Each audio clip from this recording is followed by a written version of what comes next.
Today was a big day in Sterling Heights at this regional school safety summit. We thought it was important to bring local leaders, our county leaders, our state leaders, our federal leaders, our superintendents, law enforcement, our fire personnel, everyone together into the same room to talk about what's working in our schools, keeping our kids safe, funding issues that we have, future progress that needs to be made.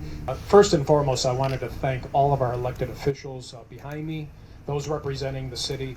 I have to tell you, it was just a magnificent morning to really discuss all of the actions and also all of the planning that has gone into this just before the school year.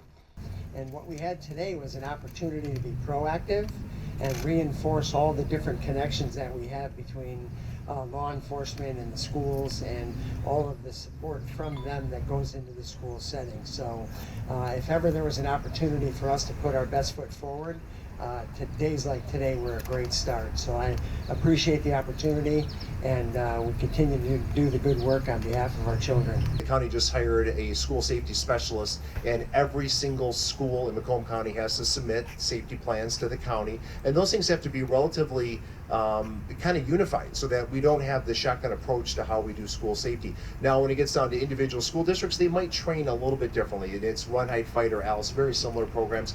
That stuff still happens. But today's meeting was talking about what's working in Utica schools and Warren Con with the Sterling Heights Police Department, Macomb County, the Executive's Office of Emergency Management, and everyone hearing the challenges that we have and what we need more of. We need more counselors. Do we need more school resource officers? Do we need more funding here? What I've found, even with my own children, is to talk to children about all the ways that people are helping, because it gives them a sense of control over something that is largely uncontrollable.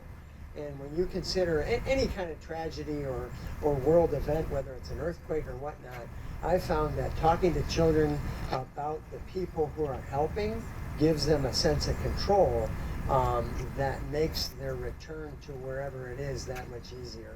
The problem becomes you arm a bunch of teachers. Who does the training? What is the certification? And now you've introduced so many weapons to that school. We know stories from other districts throughout the country of a teacher that carries a weapon to school, or even a security guard, and leaving a gun in a bathroom stall. So now you have a loaded gun in a bathroom stall. So arming teachers isn't the magic bullet, pardon the pun, but like that isn't going to stop things. But is it a possible conversation? Possibly for some districts. I think that's a very important comment. You know, when I think about that question, I think about educators having an expertise to educate children. Law enforcement have an expertise to keep our kids safe and keep our community safe. So when I think about really leaning on what we talk about research-based practices in schools to educate, we do the same thing on the side of school safety. So I think everything that Chief just talked about regarding how we work with our law enforcement, our considerations would be is if we need increased presence of law enforcement in or around our schools, we would work with them directly on that issue. The nationwide model is the larger regional high schools have a dedicated police officer called the school resource officer. They're embedded, they're part of that community, they're part of that teaching staff, they are armed, and they are tactically trained, and they're supposed to be part of the school. They're supposed to be a mentor, they're supposed to be helping build relationships with the kids, but they're also there as law enforcement to make sure that that school is safe. So we have those resources in place here in Sterling Heights and every single all of our high schools. I think an important distinction we need to make when you get into the discussion about adding armed individuals into schools, what is really important for us as educators is we spend a lot of time focusing on the social and emotional health of our children and encouraging them to bring difficult information forward.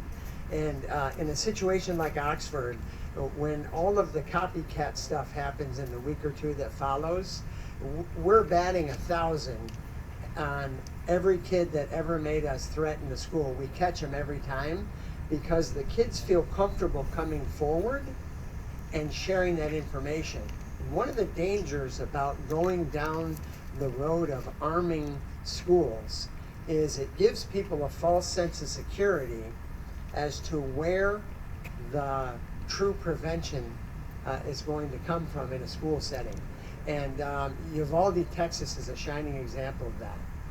And when you consider if there was prevention in a situation like that, that was better, it would have changed the dynamic tremendously. I don't know if well, in the school district, I know any kind of threat that comes forward, we investigate them all the time. After the shooting in Oxford, our police department handled well over 100 school threats just in the week following Oxford. Every single one of those threats had to be vetted. We had to show up at the student's house, and some of these threats, they claimed to have a gun. So we had to make sure the parents didn't have a gun that was unsecured, and we had to completely verify every single one of those threats as non-viable.